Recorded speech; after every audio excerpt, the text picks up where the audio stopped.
네, 안녕하세요. 오늘은 오랜만에 동영상을 이제 제가 시간적인 여유가 있어서 찍게 됐는데, 저희가 보통 아이들이 제일 많이 하는 수학 문제집, 그 중에서도 보통은 이제 기본이나 이제 개념 잡을 때는 뭐 개념이 쉽게 이해되는 수학이라든지 기본 초등학교 수학 교과서가 상당히, 그러니까 문제집이 상당히 많습니다. 그런데 보통은 이제 우리 아이들이 네, 이제 선행 같은 걸 할 때나 아니면 어, 현재 배우고 있는 것이 심화학습을 할 때 최상위 수학이나 최상위 수학 S를 가장 많이 사용하게 되는데요. 해당 문제집 물론 좋습니다. 그런데 어떤 이제 문제집의 단점이 있는지도 제가 설명을 드리겠습니다. 자, 이거는 지금 보시면 3학년 2학기 문제입니다. 3학년 2학기 문제고요. 3학년 2학기 문제 중에 여기 나와 있는 것처럼 모르는 수가 하나만 있는 식으로 만든다. 그래서 보면 기역은 니은 곱하기 3이고 기역 더하기 니은이 10이면 기역 대신 이제 니은 곱하기 3을 넣는 거죠. 니은 곱하기 3을 넣어서 이런 식으로 문제를 풀어라고 되어 있습니다. 네. 자, 문제 보시면 모르는 수를 어떤 수로 이제 가정을 할 수가 있거든요. 가정을 하고 이런 식으로 가정을 해서 푸는 방법인데, 물론 이거를 이제 잘 이해시킬 수도 있겠지만 원칙적으로는 1차 방정식의 개념이 들어가는 문제입니다. 1차 방정식의 문제를 초등학교 4학년이 풀 수 있다. 제 생각에는 그 개념을 정확히 이해하고 풀기는 불가능하지 않을까 싶고요. 물론 수학 영재는 가능합니다. 하지만 저희 아이는 수학 영재는 아니고요. 아마 대부분의 가정의 아이들도 수학 영재인 아이들이 많지는 않을 거예요. 그래서 최상위 S 문제집 좋습니다. 보시면 저희 아이들도 이렇게 뭐 좋은 토픽도 잘 정리되어 있고 잘 풀었었고요. 그런데 간혹 가다 보시면 특히 최상위 수학 S 같은 경우나 최상위 수학이나 이제 뒷 페이지로 갈수록 이렇게 소위 말해서 윗학년 뭐 중학교 초 과정이나 아니면 초등학교 이제 후반 과정을 끌어내려서 이렇게 문제를 만들어낸 경우가 꽤 많고요. 또 다른 예로 들어드리면 이제 분수 문제가 무게와 들이 문제입니다. 무게와 들이 문제에서 이런 뭐 좋은 문제도 많습니다. 이렇게 들어있는 무리양의 분 무리양을 더하면 전체 무리양이다. 이렇게 좋은 문제들도 뭐 이렇게 예시가 많이 되어 있는데, 해당 문제를 보겠습니다. 더하거나 합해서 모르는 두 수 중 한 수만 남긴다. 자, 이제 변수가 두 개 있는 거예요. 변수가 두 개 있고, 이거 보면 2차 방정식입니다. 1차도 아니고요. 2차 방정식입니다.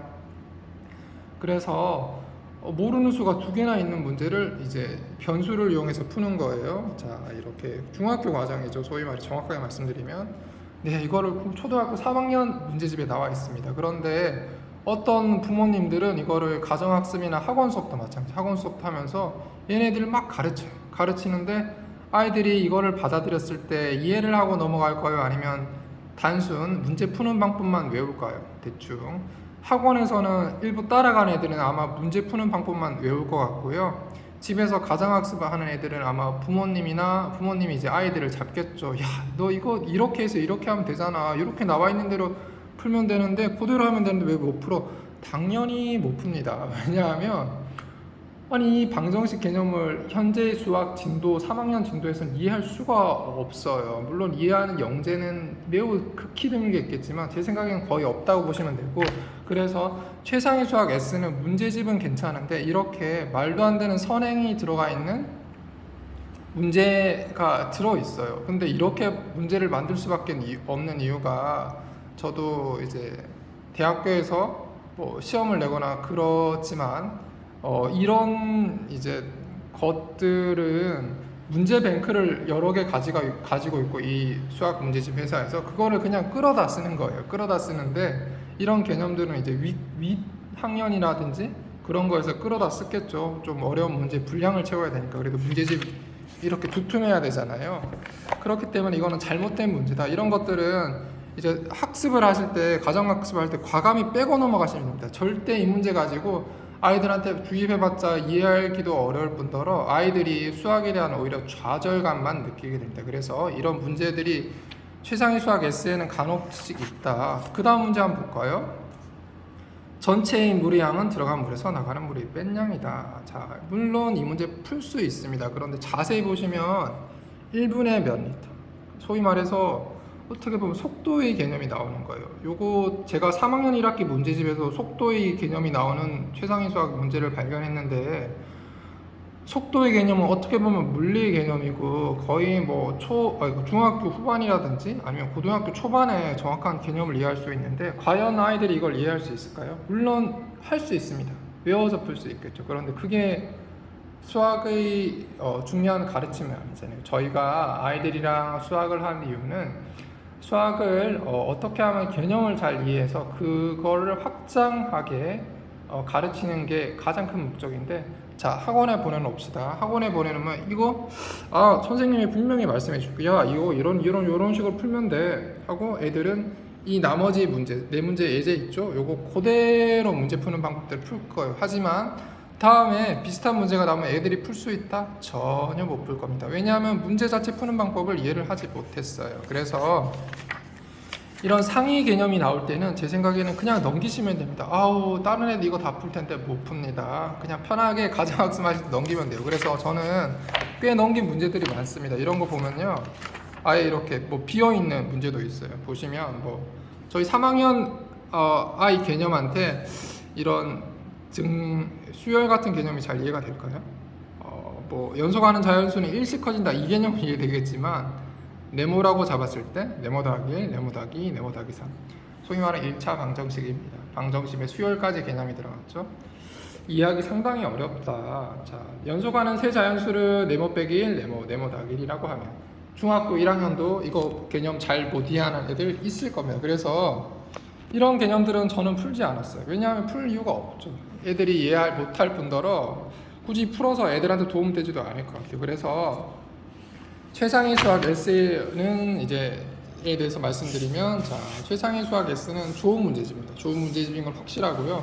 확실한데 여기서 앞서 말씀드린 것처럼 분명히 선행되는, 소위 말해서 뭐 중학교나든지 고등학교 등의 선행되는 문제들이 꽤 많아요. 이런 또 방정식 또 나왔죠. 네, 이런 방정식 문제, 간단한 방정식은 생각해서 풀 수 있습니다. 풀 수 있는데 복잡한 방정식 문제가 나왔다, 제 생각에는 넘어가시면 될 것 같고요.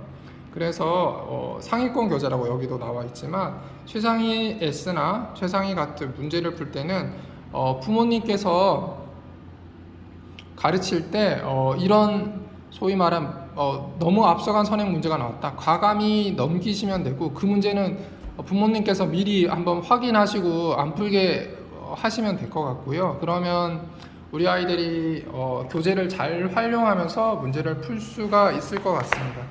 그래서 이제 학부모님도 그 애들을 가르치면서 굳이 거기에 목매달 필요도 전혀 없을 것 같고, 아이들도 수학에 대한 좌절감이라든지 부담감을 느끼지 않을 것 같아요. 보통 어머님, 아버님들이 아이들을 수학을 가르칠 때 분명히 본인의 이제 눈으로 가르치거든요.